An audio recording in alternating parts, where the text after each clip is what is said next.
That is not what Master Chan looks like. He's white. Got it? White as snow, my goddess. Crystal clear. You aren't colorblind, are you? Drusus, find my cat. No excuses. On it, my goddess. And don't even think about trying to clone him or pull some magical trick. I'll know. No tricks. Goddess. Got it. Did you hear that?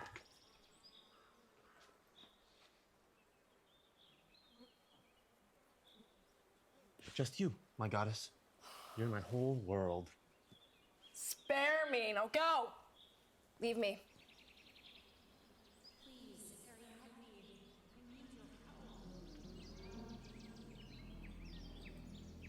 Oh.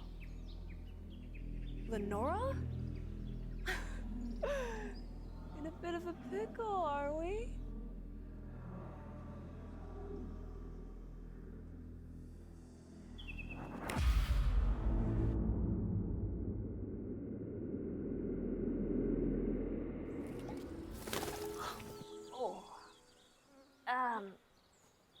Let go.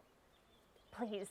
I've been tangled in some questionable situations, but that was excruciating. This damn Taxian scum. Invade my mind like that. Did all the council go through that? You're free now? Yes. Yes. Thank you for getting me out. It's my pleasure. I'm always happy to assist the Queen of... What is it you reign over again? Direwood. You were just there. You, boinked my brother.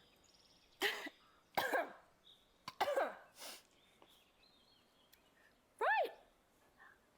How is Reese? He's fighting in Dire West. Wait, Direwood, Dire West, isn't that like the same thing? Well, yes and no. See, Direwood is the kingdom and Dire West is the region. And there's also... You know, I'm not sure where your little forest is. I teleport, you know. We might have a map somewhere. Drusus, give me a map! What continent is your kingdom on again? This one? A map of Direweeds! It's Direwood. Yeah, you know what? Forget it. Something happening there? Yes, we're under siege. Elves. Always under some form of persecution. What? I like elves. I didn't say anything. You had an accusatory scowl. I know that look. It's practically my sphere of influence. Our people are fighting for their lives. It hardly ain't my fault. Our people are dying. Do you have one of those Evie Dooley heart trees? And where's my map? The map of Direwood. My goddess.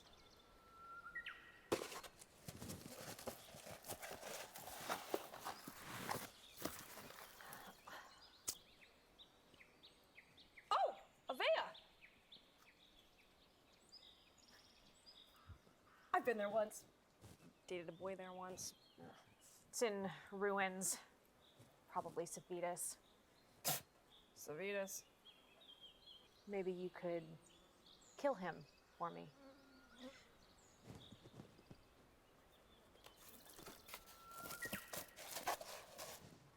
Why me?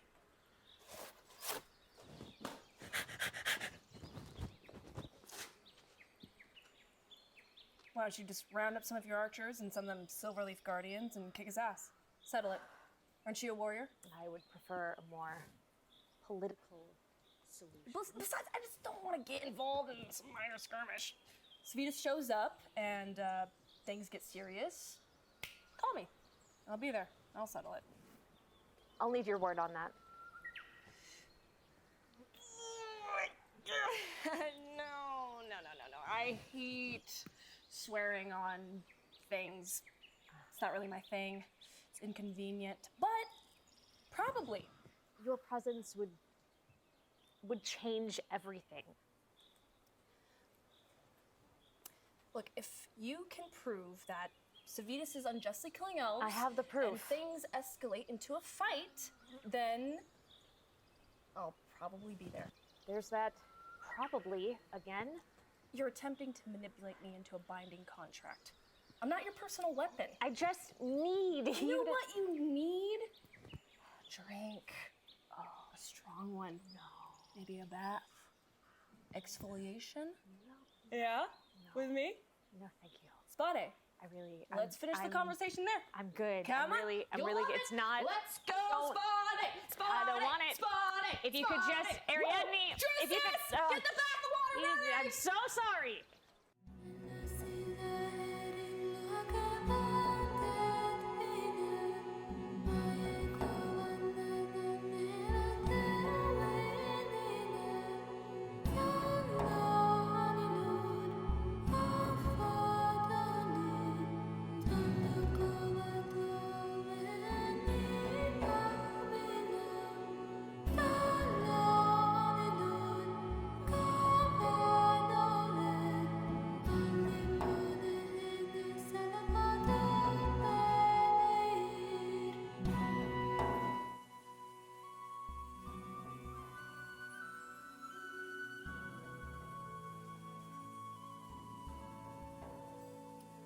The capital is a mess.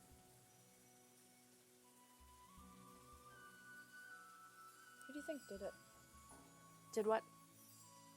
Killed Cordava? It wasn't us, was it? The elf coral?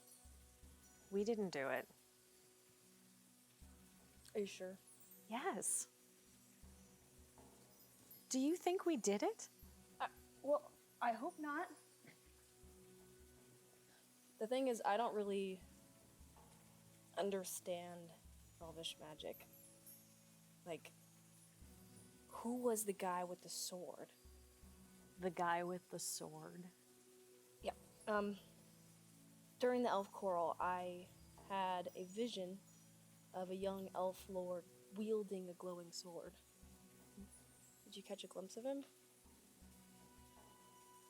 I attempted to uncover his identity with a wish, but it was unsuccessful. With all due respect, you seem just a tad ignorant of elf custom and history. Well, I'm married to a human and raised by humans. Elves don't exactly invite me over for dinner. I'm sure you've heard of the sword, the light of the elves. No? Should I? Seems like it would be important to you. Okay. The light of the elves was extinguished when Cordava unleashed the Drasseldar on the dire wood. It's remained dormant ever since, shrouded in darkness. But during the quarrel, in our collective vision, we saw the light be reborn. Who's the guy? Shadanral, a famous sports singer. Okay, well, it sounds like he had a reason to kill Cordava. No. Cordava is a deity. Despite our strength and the power of the Light of the Elves, we just simply don't possess the capability to have it killed him. But, okay, we don't really know who actually did it then, do we? Just hope it wasn't us. If it was us, I'm gonna say it was you. Me? I'm kidding. I'm just kidding. I do miss him more than I ever imagined I would. You were close with Cordava? We're friends. We were once lovers at a time. Lovers. Aren't you married? Yes. To Seth, happily. But with the Emperor, it was deeper. It was almost spiritual. Wish you could have met him. Oh, I don't think so. I am not a fan. After all, he did kill my son. What? He killed your son? Yes, he killed my son at the same time he extinguished the light of the elves. How do you not know this?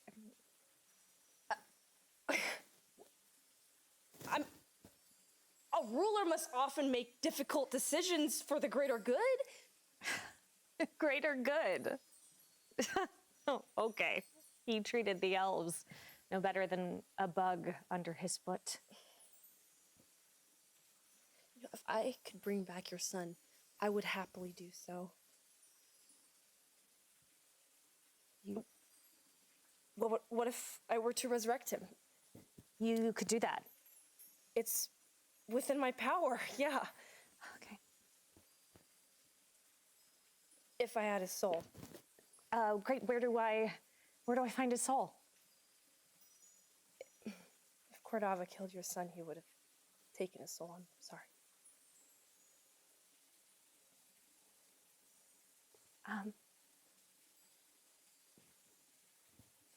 I would like to go now back to Direwood, please. You know, I was hoping you'd spend the night.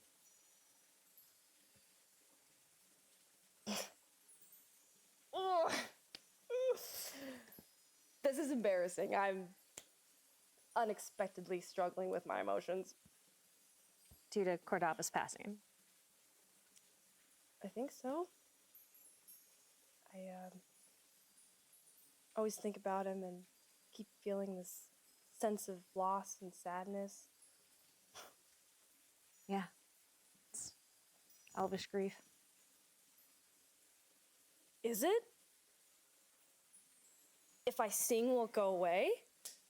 Yeah, lamentation. I'm sorry, have you never processed your grief before? I've never had to. I'm sorry. I'm sorry. Will you teach me? This isn't one of your tricks. I need these feelings to go away. Please, I would do anything. Like assisting my kingdom? Can I hug you? Come on. We could both mourn the passing of Cordava. And your son. And your son.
Yay! Yay!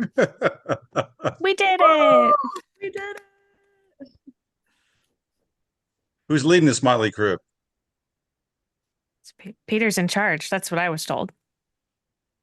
Peter's like Peter is muted. muted. I was also told that. How's that?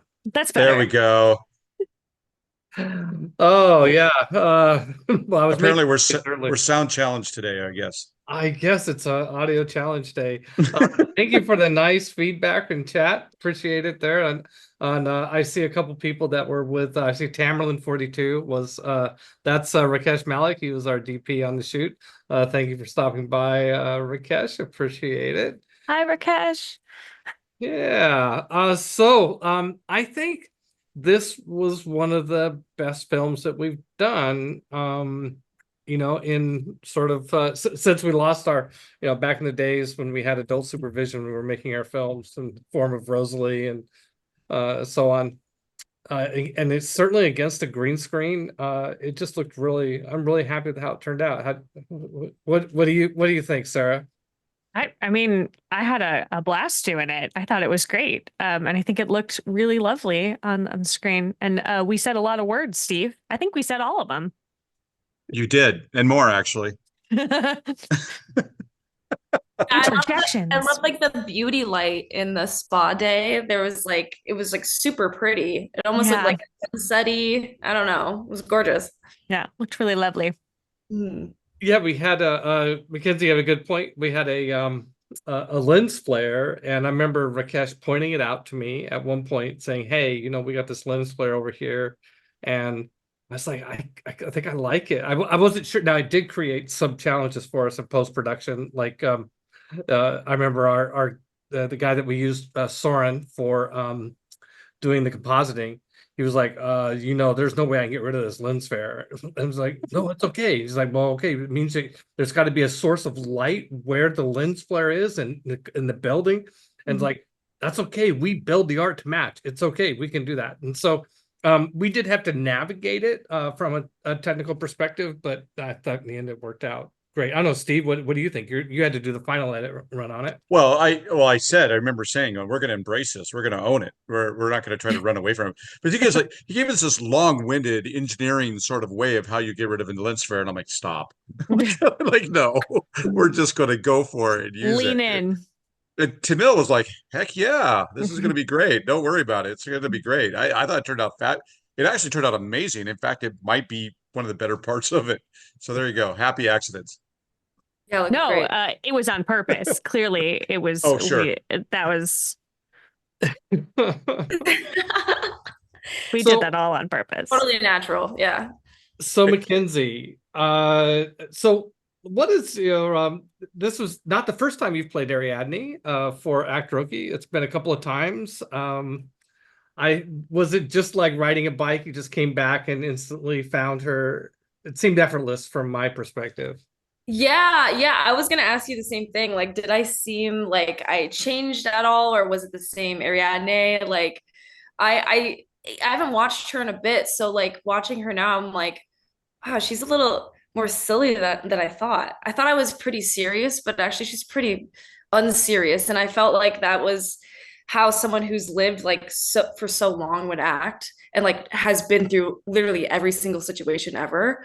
So I loved it. Yeah. Yeah. Yeah, I thought you did. I've always thought you've embodied this character really well, right from the first time. And I thought the performance was very consistent to, let's see, how many times have you played Ariadne? I think at least twice. Nice. Yeah. Yeah. I think that's.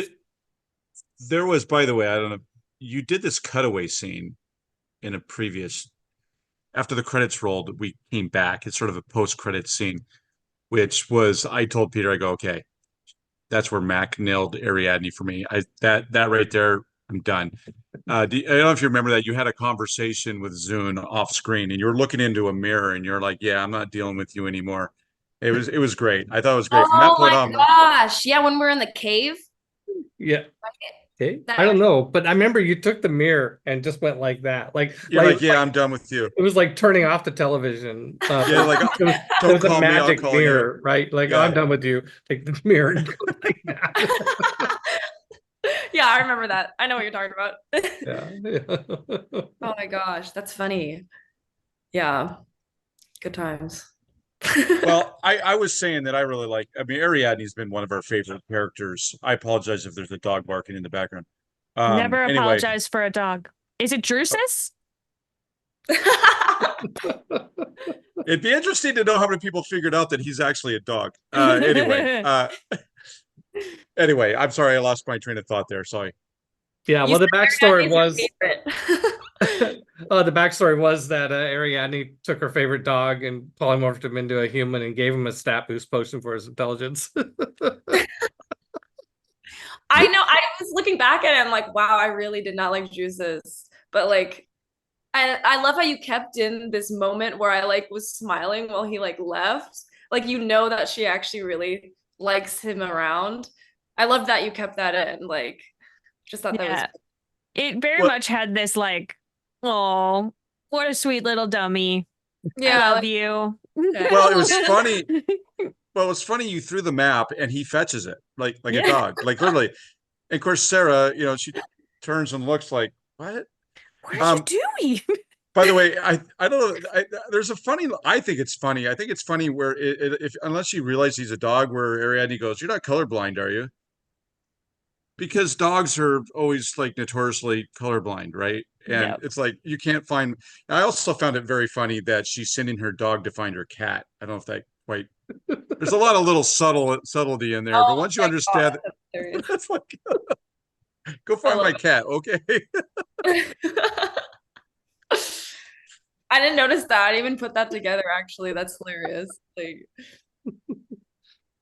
So Sarah, you Yes. you got to play Lenora, and I think anybody knows you well knows that your sort of typical happy place is more goofy, uh fun loving, Yeah. Joyful gaming. comedic Yeah. characters. Yeah. Lenora is not that. So She's kind I of the was- antithesis of Pansy that I play. Yeah, it was really fun to be the straight man on set. I mean, you know, Mac and Dylan were both just doing all the comedy, and I was like, I will be the contrast, and it was pretty fun to be able to do it. I think that she has a really interesting arc, and I think that I'm really interested to see like where her story goes, because she just has this, like, there's so much grief in her background, and like it could probably go off the rails fairly easily. She's pretty powerful, and if she decided that she was gonna try to take out her grief and her anger, I think it could go sideways, but in an interesting way. So we'll see what happens with the storyline as it goes forward. yeah, that's Well, true. and it's so fun, you know, for me, DMing, Steve writing, you know, for us thinking about the story. You know, throwing Lenora and Ariadne together is just fun because Ariadne is such the weird elf. Like Ariadne is the elf that wasn't raised by elves, she was raised by humans. She's a demigoddess, and elves don't believe in worshiping gods. I mean, there's just so many things that are about Ariadne that are fundamentally at odds with elven culture, you know. And then take Lenora, who's a queen, the Ethark of Dire Wood, is very important, powerful elven figure, and put them in a scene. It's just going to be funny. Yeah, I think Lenora is like the most elf that you can elf, and then and then Ariadne with I think Lenora is irked often by like the fact that like, how do you not know this big important stuff in our past? Like, I shouldn't have to explain this to you. You should know it. You know, Ariadne gets under her skin in a way that I think she doesn't let other people see because she expects more from her because she's an elf. So I think that's always fun to play too. Yeah. I love like the friendship that we had like towards the end, you know? Like I Yeah. was actually listening to you and you were listening to me and I just kind of wanted to see where that was going. I was like, okay, these are like people that are just at odds with each other, but they go great with each other, Yeah. you know? Yeah. I don't Yeah. know. It's Yeah. that opposites attract kind of Yeah. situation, like a balance to each other. Yeah, like I forced it at first, but then it just became something great. Yeah. Yeah. Yeah. I know that we have in the footage in an outtake, we have you at the end like humming the trying to sing the song and me being like, shh, no. Oh my gosh, yeah. like Yeah. we Oh my gosh. God. There were so many improv moments that were like I was the improv of me like saying like exfoliation, like spade, like that was made up like right on the spot. I'm like so Yeah. glad you guys kept that in. I Yeah. remember like jumping outside of the scene, like off the green screen. I thought you guys already cut, and I'm like, I'm just gonna keep going. Just keep I'm just gonna going. keep yelling spade. Yeah. Well, Peter didn't say cut, and so we just kept going until he cut us off, which was a while. So we just like, What was it? I was just like running around in my toga. Yeah, it was cool. It was cool.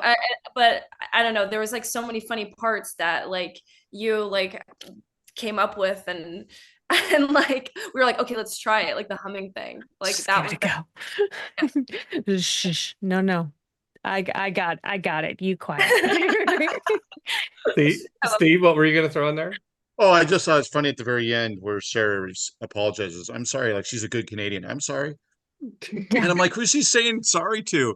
Because it was you pulled her completely off camera and we just left it in there. And you're like, Spade, Spade, I'm sorry. I was apologizing to Drusus because she had yelled at him to do a bunch of stuff, and then I'm so sorry. Don't do it. Well, the thing is, by the way, it's just interesting when you edit a film, you see every scene like a million times. Like it just keeps playing over and over. You wake up in the middle of the night and you hear the same scene over and over and over again. Burned in your eyeballs. Oh So man. it's I think Rakesh Tamerlan 42 had a good comment here in chat about, and he's talking about, I think Sarah, your performance of Lenora being the straight man. You know, Yeah. it worked really well. You made Mac look even more ridiculous than she would have on her own. Yeah, that's a contrast. Yeah, Yeah. you need that contrast. 1000%. Yeah. Yeah. You know, the thing is, a lot of people don't realize. Hopefully, over time, we're slowly getting our story out. Ariadne is a weapon of mass destruction in the literal sense. Like, she's like Superman or Thor or like. Yes. Yeah. I mean, that was the whole bit about her going, I'm not your special weapon. But I mean, because if Ariadne shows up somewhere, God help whoever where she's going, right? And so that's what makes, I mean, it'd be like if Superman was like, oh, let's just have a good time. Well, who's going to stop him, right? I mean, so that's sort of how Ariadne is. Yeah, Ariadne's Deadpool. Yeah. Yeah. Oh my gosh. Yeah.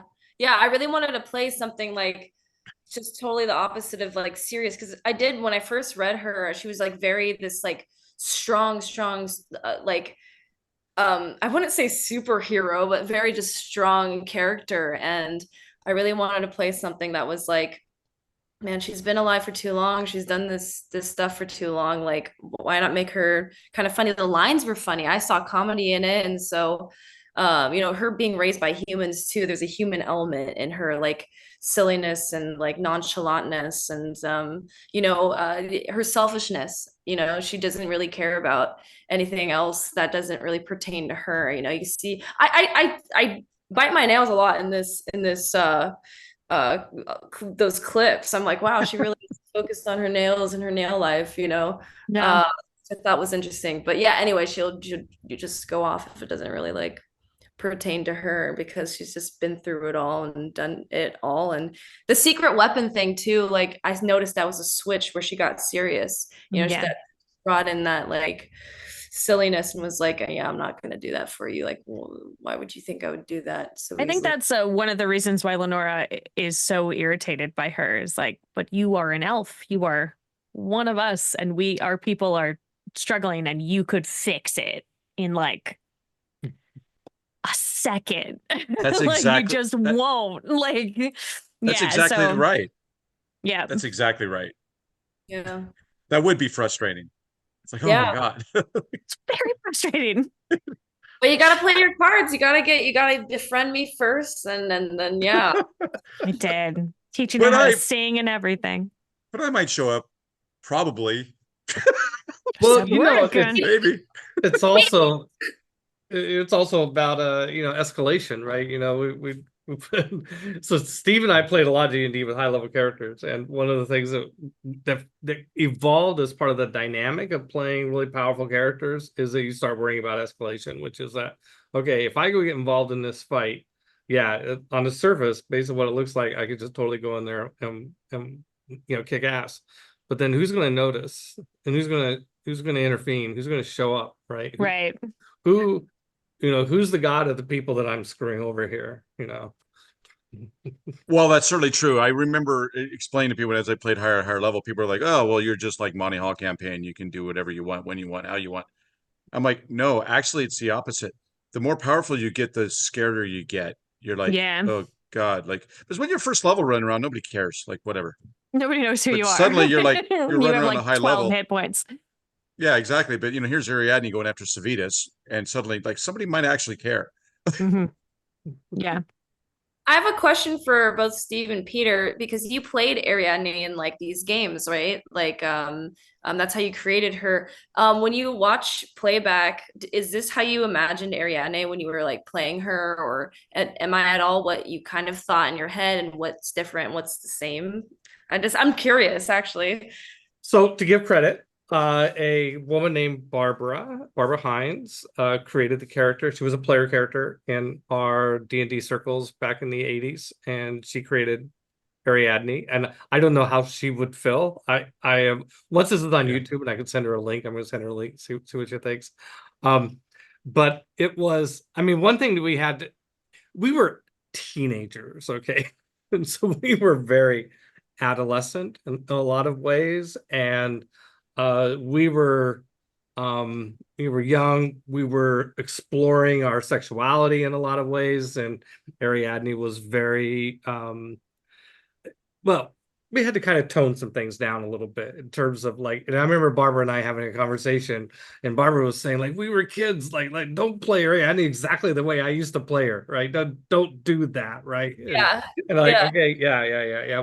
So it's trying to find a balance between how, to bring that character out of how Barbara played Ariadne and created Ariadne, but at the same time not make Barbara embarrassed about it, or that sort of thing. So that's been kind of So interesting. That's so cool. I can give you a little insight if you want. So Peter was the GM of Chaldea, so he ran it. So I was a player and Barbara was a player, but Barbara had been playing longer. And by the time I came into the Chaldea as a player, Ariadne was already a demigoddess and I was first level. Okay. So it was like, I mean, it was crazy. And as we started leveling up and doing stuff, she would come in and she was chaotic and she was caused mischief. And like a couple times we'd get an item that was like, she said, oh, that's too powerful for you. You might hurt yourself like a parent and take it away from us.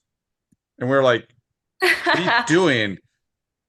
I mean, I can name 3 or 4 stories. I'm going to bore everybody with D&D stories because that's, geeky stuff. But that's sort of I mean, what we're here for, Steve. Oh, yeah, we are, aren't we? I don't know if you've heard of this little thing called World of Chaldea, but it's sort of based. Well, in the past, people were like, that. Steve, you're like way too geeky now. Nobody wants to hear about your D&D campaign. Anyway, this is a safe space. This is what we're here for, my man. Anyway, so we used to have a love-hate relationship with her as a player. And we did exactly what Lenora did. Hey, Ariadne, we need you to come over and kick this guy's ass. And she was like, yeah, not feeling it. Literally what just happened there, I could remember times. And then other times she would just show up and like, what the hell is she doing here? She just showed up. You just show up. Wait, we didn't ask for you. Oh, he's dead. Okay, well. Well, I'll have to tell you. I'm gonna. This is a spoiler for Chaldea. Spoiler alert. The most powerful artifacts in Chaldea, mostly, are these things called rapiers of Calabar. I'm just letting the goose out of the bag right here, Peter. So there's 10 of them, and they're badass. They're it. And they're kind of the foundation of our whole story. We haven't even got to them yet, but hey, we're getting older. Like Peter said, shit, we got to get this story done before we're 70. Anyway, one time one of our characters found one, and just cut to the chase. Ariadne popped in and goes, "Oh shit, yeah, you don't need that." It took it. Yoink! No, thank Just you. took it. So she has one? Yes. Or well, In that alternate timeline, yeah. yeah. I mean, exactly. It's like novel versus movie, But I'm just trying to explain, Ariadne's personality. I'm sure in this story she's going to end up with one at some point, and for sure. Maybe once the PCs find one and then have Ariadne take it from him. I mean, that'd be perfect. So there you go. That's so cool. Very Okay. true. Very true. Too. Interesting. I need to write this down. I just wanted to promote for folks at home, since you were already here in the chat, if you follow Gen Con TV on Twitch and then you are active in the chat during this stream tonight, we are going to be giving away a chance to have your photograph sort of turned into a hero of Chaldea by our artist, Sonala. So make sure that you are interacting with us in chat. If you have questions that you would like us to answer and pay attention to, like, get in that chat and chat with us. We love it. Oh, and she does a great job. You could be in a spa like Ariadne and Lenore. be in the spa. Or dresses. Did you see him, the little fanboy? Yeah, that's probably it. Yeah. It was so perfect. Silence. Well,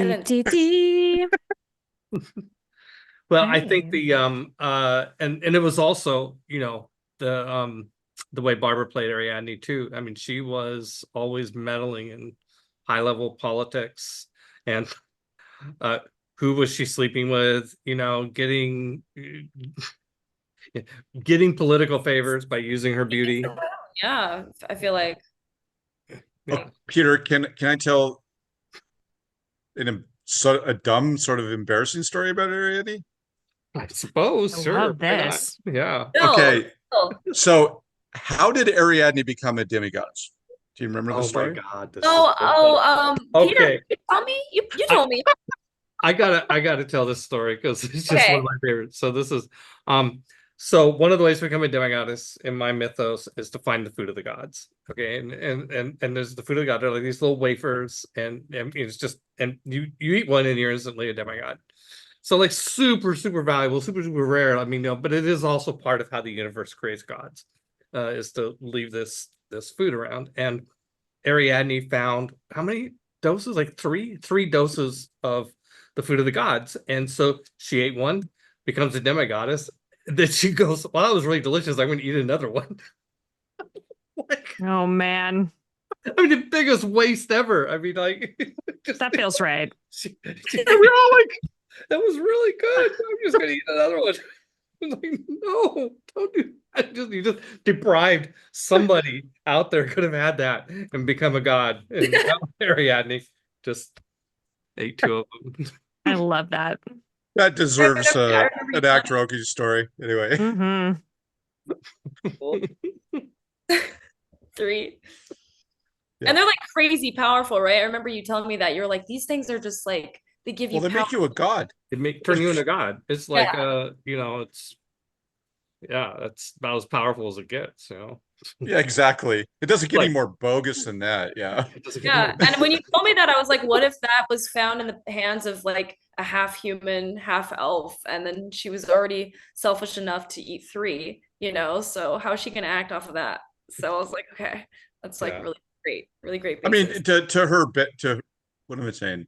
Anyway, it might have made her a lesser god, or a full god, or well, she might have thought that. We could say that she thought maybe, well, if one makes me a demigod, and eating two will make me it's got to be better, more right? Powerful god, but it doesn't. No, it just makes you a demigod. So if you're already a demigod, it's like, no, you just wasted it. By the way, Peter has a demigod. Peter had a god, by the way, he played once called Alcor, and he was a lesser god. But I remember his famous line goes, "Hey, there's nothing lesser about me." Anyway, sorry, I Hey. had to play Oh, that. There's nothing yeah. lesser about Well, that was like right out of old Deities and Demigods, a book that TSR published back in the early 80s. It was like all the gods were categorized: demigod, lesser god, greater god, you know. And so when Alcor became a full deity, it was a lesser god. You know, I told the DM, yeah, but he doesn't call himself a lesser god. He Like, would never. what lesser god would call himself a lesser god? Yeah, I'm God, period. obviously. That might have been a fail on the original designers of Deities and Demigods on the lesser part. You're Well, right. it was for the Dungeon Master. It's not proper titles to use public consumption. As you can So, see, Peter and I have talked about gods a lot. Yeah. so Steve, Yeah. you take what happened in at the table and you translate it into the script. So like what pieces was there anything lifted directly? Was like how much of this did you pull from previous lore to kind of put in together? Like, Well, it was almost directly the out of the game. The only part that we brought in was I think you made a comment during the stream, lore dump. I'm like, okay, yeah, about your brother, yeah, um, about the brother part. Because I was like, wait, because I had remembered that happening, and I'm like, going, wait, didn't Ariadne date like her brother? sure And did. it wasn't in the players didn't remember that at the time, but I Yeah. remembered that, and that's where like you were just there, you just boinked my brother, right? Just That's where that line come from. I It's like, love that oh line. yeah. Just there. I mean, what do Yeah. I want to? By the way, we try to do everything PG-13 on Gen Con TV, so we didn't Yeah. get too graphics there. But it's like, yeah, don't you remember you were just there? You dated my brother, then you left, and you don't know where you're at. Why Yeah. teleport? I find it funny that she doesn't know how to get anywhere because she uses GPS, Yeah. right? I mean, Just go into the coordinates. Just type you it know, I in. just teleport. That's me now. It's an emotional support. Even when I know where I'm going, emotional support GPS. I need it. Yeah. Yeah. It's like, what continent is your kingdom on? This one, So I am not far away. It's right fine. here. Right there. Yeah. Funny.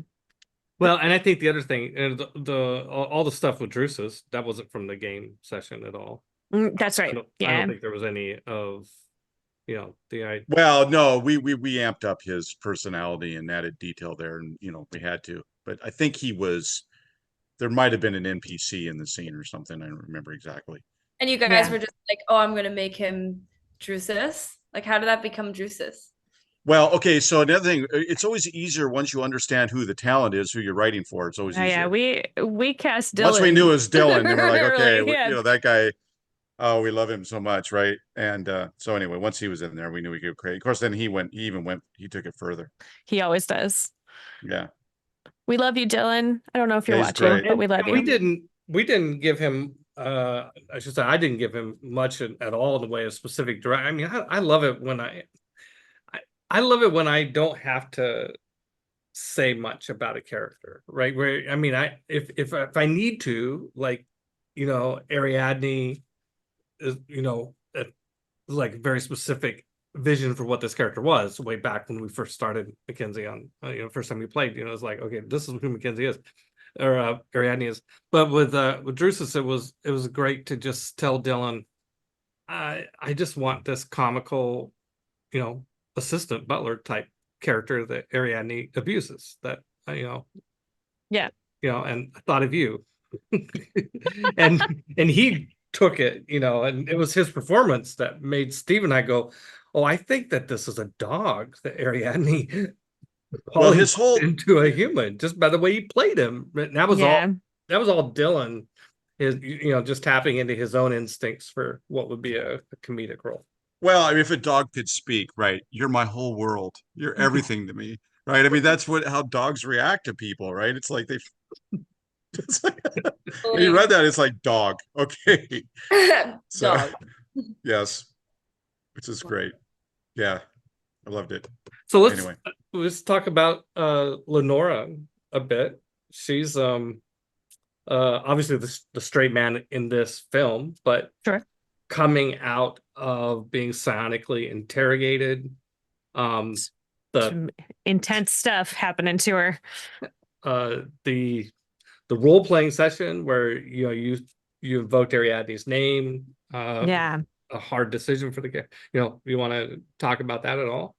Yeah. Well, I had managed as a character to continually dodge this psionic probing. Like I just kept blocking it.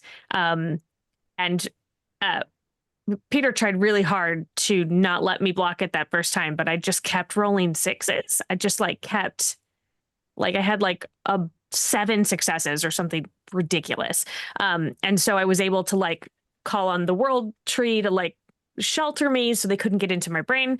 And it turns out they didn't like that. And the DM was like, no, we're going to go back in for another go. And so in the second one, she begrudgingly was like, well, I'm stuck, I have to get out. And so calls Ariadne for help, which is definitely illegal. She's probably wanted now, and they were already thinking that she maybe had something to do with the Emperor's death. And so for her to disappear in the middle of interrogation is probably going to cause a lot of problems for her. And then she went, after that spa day, she went back to the capital to try to continue getting the elves representation. Her storyline's pretty heavy. She's got a lot going on. Yeah. Well, she's fighting. Cool. She's Emperor Cordova is a great guy, I guess, but he has a lot of faults, and one of his faults is that pretty much everybody around him is human, right? Yep, that's a problem. So yeah, and so you're coming in going, yeah, you have other people in your empire too, Yeah, the dwarves have representation. This is not all right. We're a whole bunch. There's a bunch of us. Put somebody on the council. Yeah. So she comes in, and it's an unlucky time because they're not always there. But she comes in to say hey, you should put me on to make sure you have us here as representation. And then he had to go and get speared to his throne before I could talk to him. It's pretty hardcore, by the way. It's pretty hardcore that he killed your brother. Now you have to go to the capital I think, and negotiate with the guy who killed your brother. Yeah. That's pretty hard. How do you deal with that? We should stuff it all down. Just tamp it down as hard as you can. I think she's very old. She's 500 years old. And I think that one of the things that has made her an effective ruler is that she's able to separate the personal from the political of what's going on. Because if it was just personal, she would have just there would have just been a vendetta, but she knows that wouldn't get her killed, and then her people would be without somebody who's willing to go in and ask for representation. So I think she just compartmentalizes, she shuts it off, which I think is probably a detriment to any of her relationships. I don't think that she is a good and loving partner. I think she is probably not a great friend, but she is very effective as the queen. And I think that's this probably just was a coincidence, but almost all of the scenes that I have done at the table have been alone. She doesn't have, it's just me and the DM, because she is cut off from those sort of interactions. And I sort of watched as we went the season, people forge bonds and relationships and team up together. And every time she's at the table, she's by herself, because that's how she can be effective. But also I think that anytime she has been in I think there was maybe one, and it ended in a fight. We were yelling, we were fighting with each other. We were in opposition. So she's never working with, she uses them as tools for advancement for her people, which I think, you know, maybe one day she'll actually break open that place that's holding all of the hurt from where her son was killed, but I don't think it's soon. The other thing that's the last short film we did, they literally booted you out of the council. They sure did. They're like, get Yeah. out. Yeah. Yep. They were like, it's you probably did it, so leave. Okie dokie. But don't leave the palace. But don't leave. We're punishing you. Go to your room. That's definitely what they did. I was like, you are all children. So much older than you. Yeah. Yeah.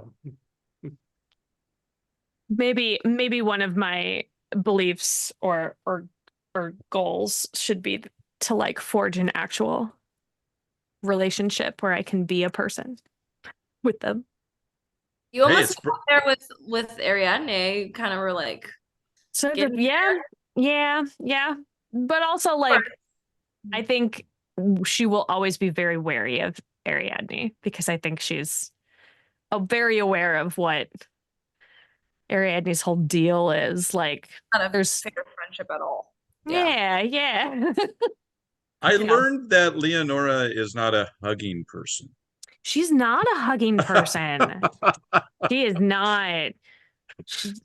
Is not a touchy? I don't like, and I know part of it is we don't see her a lot with people because of how things are shot, but like she doesn't touch people. She's very. On the other hand, Ariadne likes to hug. Oh, Ariadne's a hugger. And I would like touch her shirt and stuff like that. Just want to touch you. I just want to keep touching you. What are you gonna do about it? You can't do nothing. Nothing. Yeah. Well, and it's interesting because I think, you know, it's very much the opposite of Sarah. Sarah wants to be like climbing all over her friends all the time, just like I love you. So like I have to like button it up when I'm playing Lenora. The opposite of me, like I never know. Like I'm good with it, but I'm always like apprehensive. I'm like, can I give you a hug? Can I give you a hug? Oh no? Okay, that's okay. You know? Yeah. It's so funny. Although Ariadne doesn't like to shake hands. I love the no. That was a nice gesture. That was a nice no. Would have been a little binding contract. We know how Ariadne feels about contracts. Not great. She was trying to trick me. Well, there's a planar constant in Chaldea about that. If you agree, and Ariadne actually understands that very well. Yep. And it's, by the way, it's in perpetuity forever, and as a immortal elf, it's like that's forever. Forever, like, yeah. No. I feel like is it where like a handshake will bind it and it's done once you shake hands? Is that a thing? It's more like you're thinking favors, right, Steve? I think it's a little different.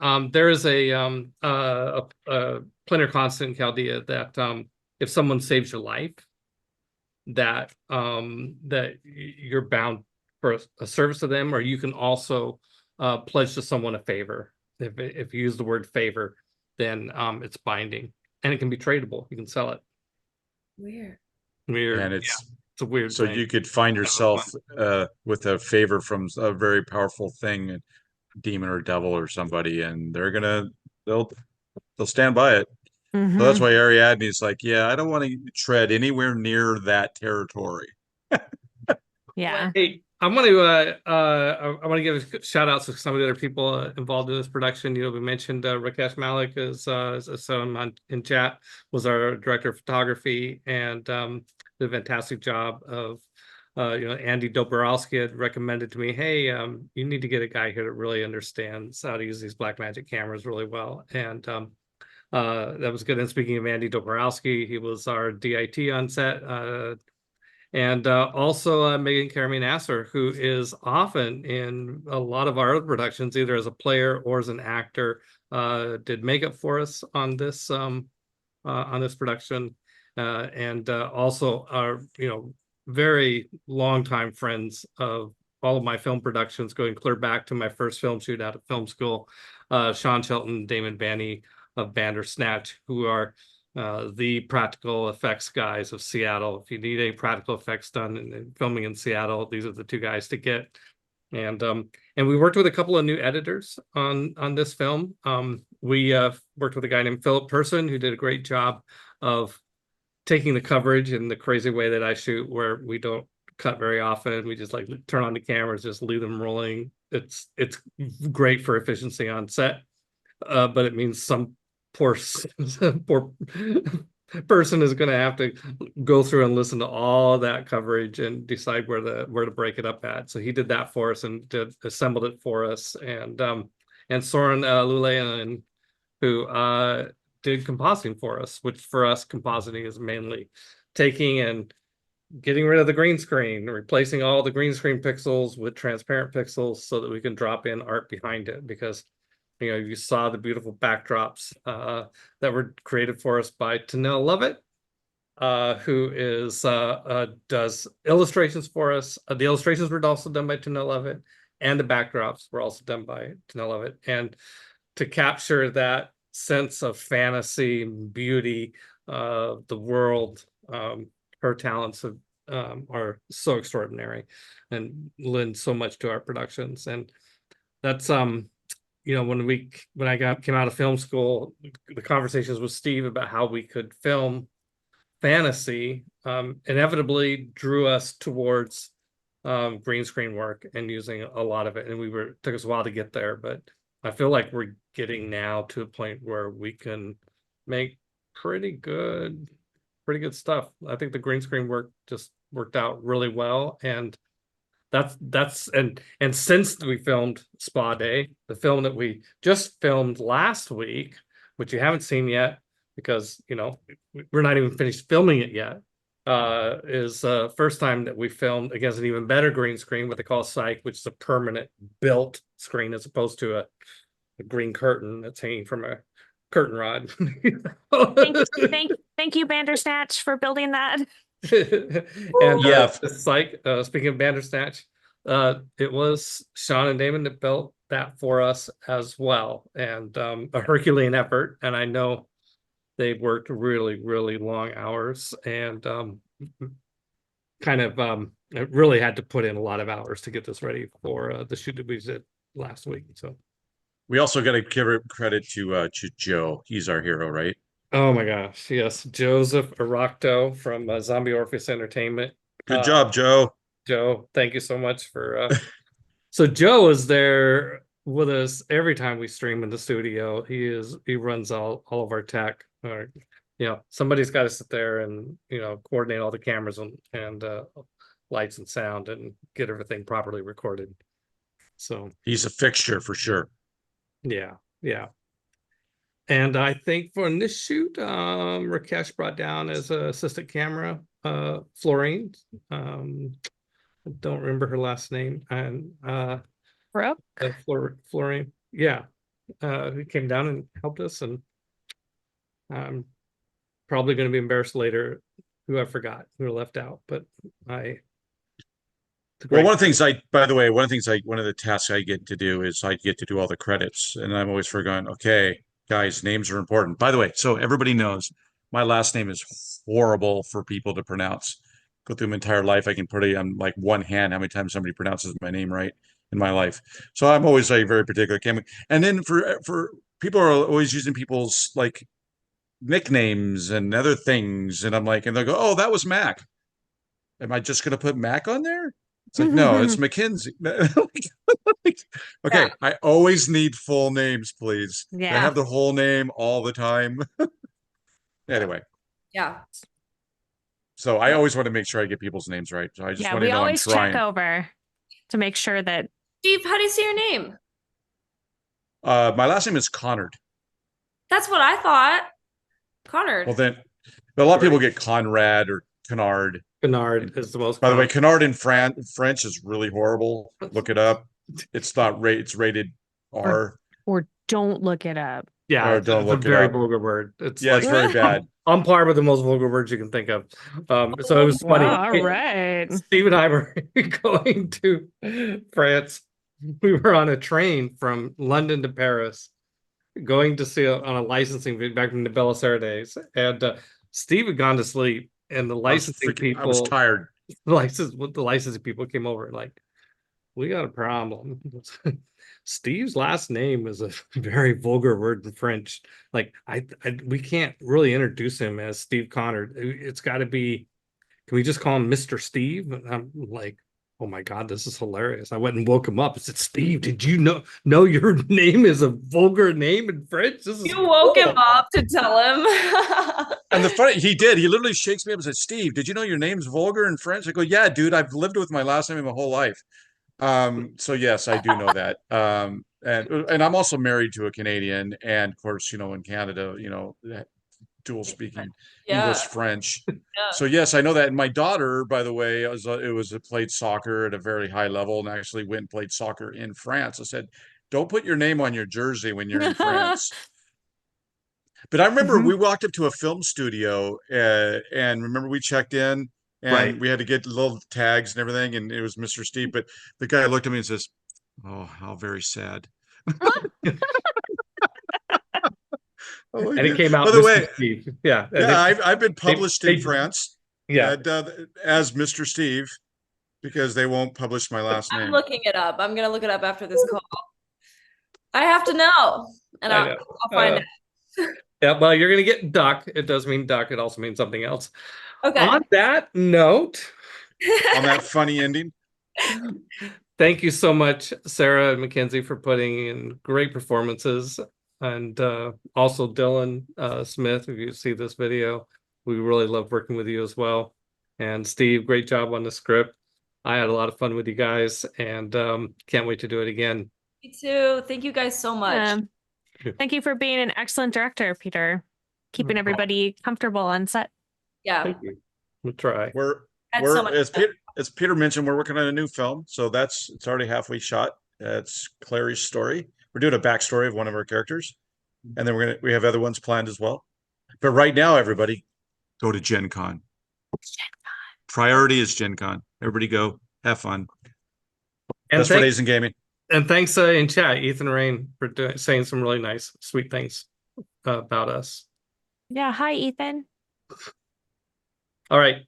Goodbye. Bye. Bye, everybody. Wait. Have to make sure that you go to our website, please.